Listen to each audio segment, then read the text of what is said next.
Hi there. Let's continue with 1900, or The Last President by Ingersoll Rand. We're on Chapter 9, and let's begin. When the last embers of the great conflagration of the rebellion had been smothered out with tears for the lost cause, a prophecy had gone up that the mighty North, rich with 100 great cities and strong in the conscious power of its wide empire, would be the next to raise the standard of rebellion against the federal government.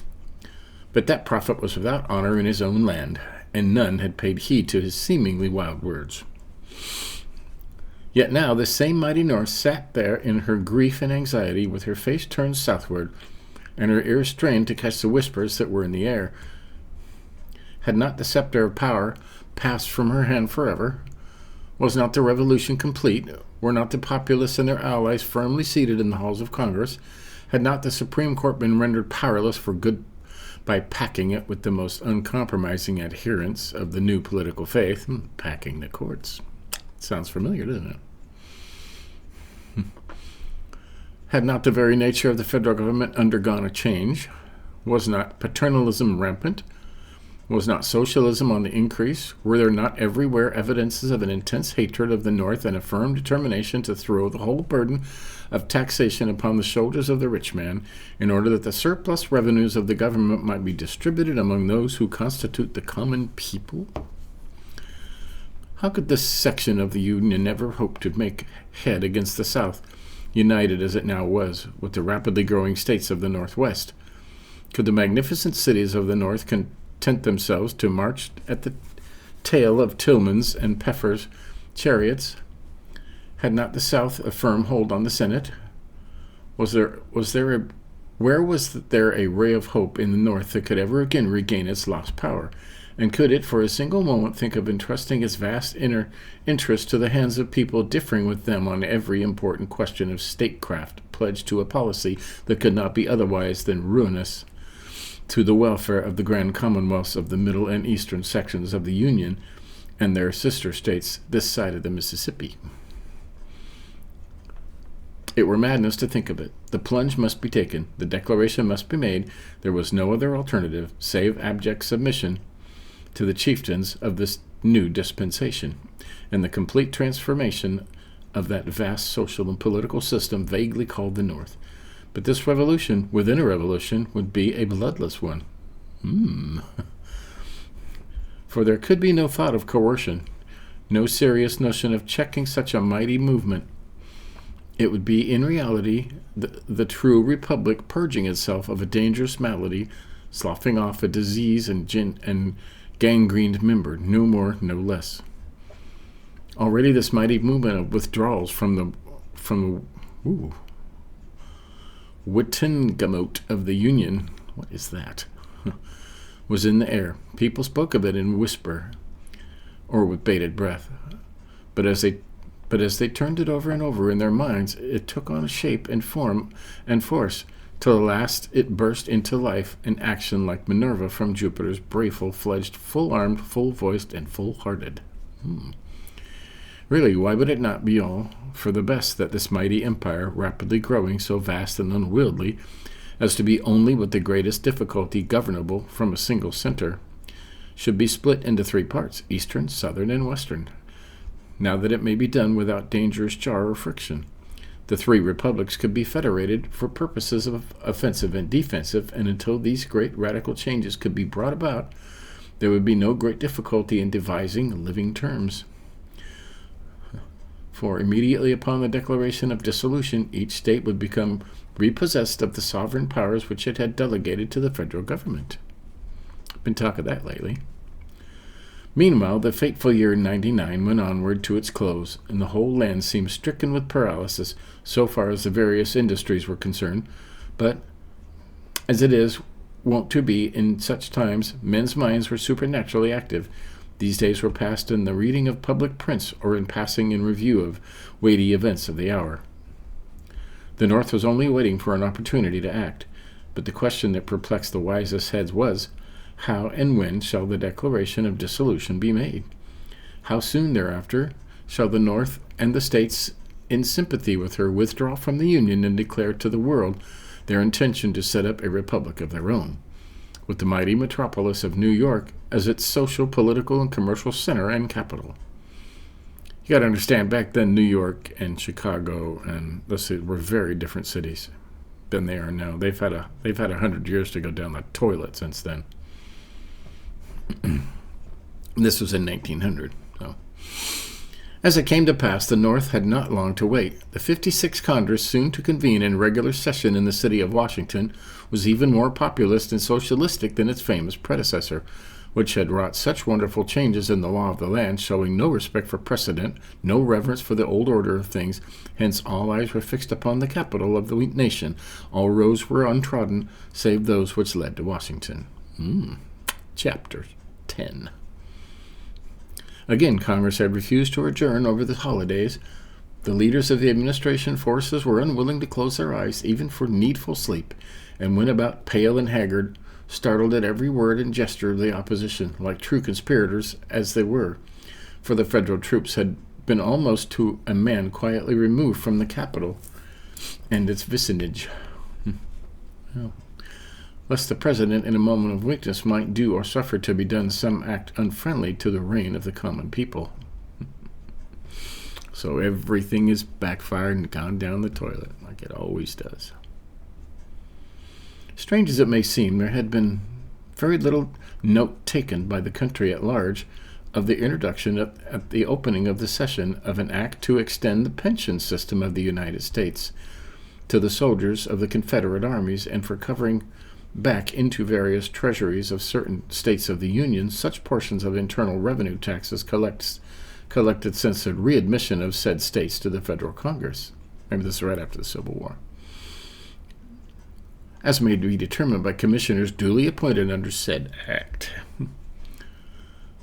Was it the calm of despair, the solidity of desperation, or the cool and restrained energy of a noble and refined courage?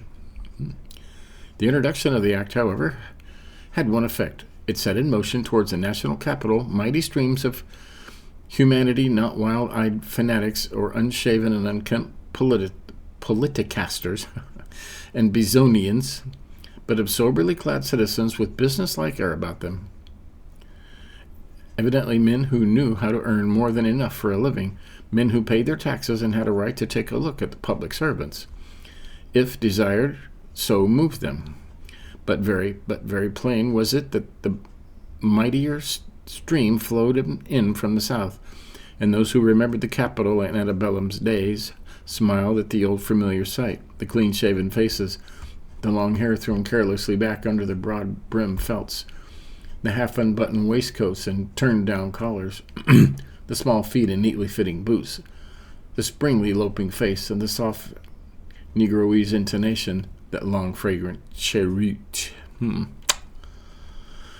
It was easy to pick out the man from the Northland, well-clad and well-groomed, as careful of his linen as a woman, prim and trim, disdainful of the picturesque felts, ever crowned with a ceremonious derby, the man of affairs, taking a business-like view of life, but wearing for the nonce a worried look, and drawing ever and anon a deep breath. The black man, ever at the heels of his white brother, set to rule over him by an inscrutable decree of nature, came forth too in thousands, chatting and laughing gaily, careless of why or wherefore of his white brother's deep concern, and powerless to comprehend it, had he so desired. Every hour now added to the throng. The broad venues were none too broad. The excitement increased. Men talked louder and louder. Women and children disappeared almost immediately from the streets. The southern element drew more and more apart in knots and groups by itself. Men threw themselves upon their beds to catch a few hours' sleep, but without undressing, as if they were expecting the happening of some sort of pretentious event at any moment, the event of their lives, and the dreaded thought of being a moment late. If all went well, the bill would come up for final passage on Saturday, the 30th day of the month.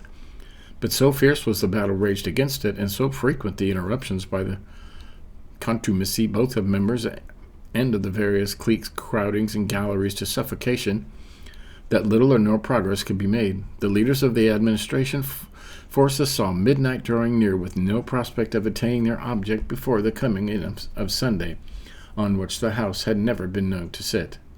An adjournment over to Monday of the new year might be fatal, for who could tell what unforeseen force might not break up their solid ranks and throw them into confusion? They must rise equal to the occasion. A motion was made to suspend the rules and to remain in continuous session until the business before the House was completed. Cries of unprecedented, revolutionary, monstrous came from the opposition, but all to no purpose. The House settled down to its work with such a grim determination to conquer that the Republican minority fairly quailed before it. Food and drink were brought to the members in their seats. They ate, drank, and slept at their posts, like soldiers determined not to be ambushed or stampeded. It was a strange sight, and yet an impressive one. With Allah great party struggling, with Allah, that's a weird word, great party struggling for the long-deferred rights, freemen jealous of their liberties, bound together with the steel hooks of determination that only death might bring asunder. Sunday came in at last, and still the struggle went on. The people knew no days when their liberties were at stake. Cried their leader of the House, the Sabbath was made for man, and not man for the Sabbath. It does say that. Many of the speeches delivered on that famous Sunday sounded more like lamentations of a Jeremiah, the earnest and burning utterances of a Paul, or the scholarly and well-rounded periods of an Apollos. The weary hours were lighted by the singing of hymns and the Southern members, most of them good Methodists, in which their friends and sympathizers and all the galleries joined full-throated and fuller-hearted, while at times, clear, resonant, and in perfect unison, the voices of the staunch men of the North broke in and drowned out the religious song with the majestic and soul-stirring message of John Brown's body, the glory, glory, hallelujah, of which seemed to hush the tumult of the chamber like a weird chant of some invisible chorus breaking in upon the fierce rioting of Belshazzar's feast. Somewhat after 11 o'clock, an ominous silence sank upon the opposing camps. The Republican leaders could be seen conferring together nervously. It was the sacred hour of night, thrice sacred for the great Republic. Not only a new year, but a new century was about to break upon the world. A strange hush crept over the turbulent House and its still more turbulent galleries. The Republican leader rose to his feet. His voice sounded cold and hollow. Strong men shivered as they listened. Mr. Speaker, we have done our duty to our country. We have nothing more to say, no more blows to strike. We cannot stand here within the sacred precincts of this chamber and see our rights as freemen trampled beneath the feet of the majority. We have striven to prevent the downfall of the Republic, like men sworn to battle against wrong and tyranny. But there comes a time when a blank despair seizes upon the hearts of those who struggle against overwhelming odds. That hour has sounded for us. We believe our people, the great and generous people of the North, will cry unto us, well done, good and faithful servants. If we do wrong, let them condemn us. We, every man of us, Mr. Speaker, have but this moment sworn not to stand within this chamber and witness the passage of this act. Therefore we go. Not so, my countrymen, cried a clear, metallic, far-searching voice that sounded through the chamber, with an almost supernatural ring in it. In an instant, every head was turned, and a thousand voices burst out with suppressed force. The President, in truth it was he, standing at the bar of the House, wearing the visage of death rather than of life. The next instant, the House and galleries burst into a deafening clamor which rolled up and back in mighty waves that shook the very walls. There was no stilling it. Again and again it burst forth, the mingling of 10,000 words, howling, rumbling, and groaning like the warring elements of nature. Several times the President stretched forth his great white hands, appealing for silence, while the dew of mingled dread and anguish beaded on his brow and trickled down his cheeks in liquid supplication, that his people might either slay him or listen to him. The tumult stilled its fury for a moment, and he could be heard saying brokenly, "My countrymen, oh, my countrymen," but the quick, sharp sound of the gavel cut him short. "The President must withdraw," said the Speaker, calmly and coldly. "His presence here is a menace to our free deliberation." Again the tumult set up its deafening roar, while a look of almost horror overspread the countenance of the Chief Magistrate. Once more his great white hands went heavenward, pleading for silence with such a mute majesty of supplication that silence fell upon the immense assemblage, and his lips moved not in vain. "Gentlemen of the House of Representatives, I stand here upon my just and lawful right as President of the Republic to give you information of the state of the Union. I have summoned the Honorable the Senate to meet me in this chamber. I call upon you to calm your passions and give ear to me as your oath of office sets the sacred obligation upon you." There was a tone of godlike authority in these few words, almost divine enough to make the winds obey, and still the tempestuous sea. In deepest silence, and with a certain show of rude and native grandeur of bearing, the senators made their entrance into the chamber, the members of the House rising and the Speaker advancing to meet the Vice President. The spectacle was grand and moving. Tears gathered in the eyes of eyes long used to them, or long unused to them. And at an almost imperceptible nod of the President's head, the chaplain raised his voice in prayer. He prayed in accents that were so gentle and so persuasive they must have turned the hardest heart to blessed thoughts of peace and love and fraternity and union. And then all eyes were fixed with interest upon the face of the President. Gentlemen of the House of Representatives, this measure upon which you are now deliberating, with a sudden blow that started every living soul within its heart, the Speaker's gavel fell. The President, said he with a superb dignity that called down from the galleries and a burst of deafening applause, must not make reference to pending legislation. The Constitution guarantees him the right from time to time to give the Congress information of the Union. He must keep himself strictly within the lines of this constitutional limit, or withdraw from the bar of the House.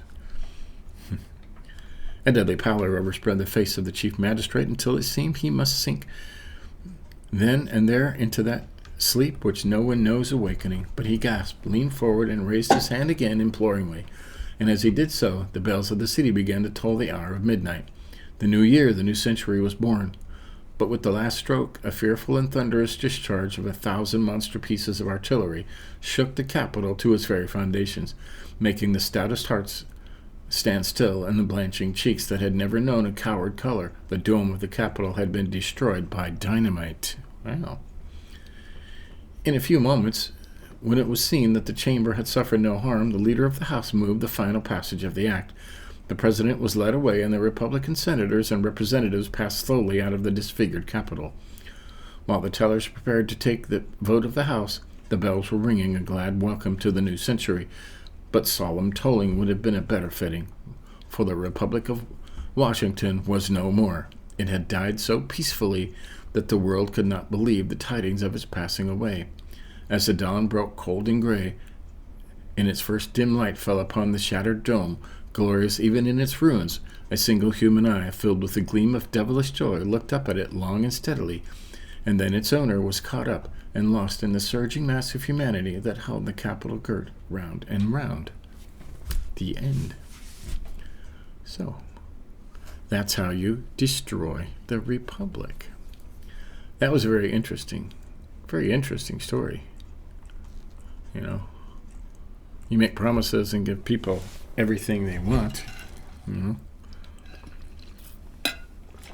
silver is worth more than gold, and bring all your silver, and you can make coins. For every 1 coin's worth of silver you bring in, we'll give you 16 coins in return.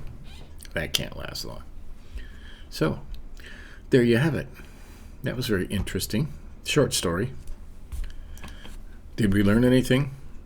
I don't know. But, I mean, you can kind of see our country going that way now. So, that truly was the last president in that fictional story.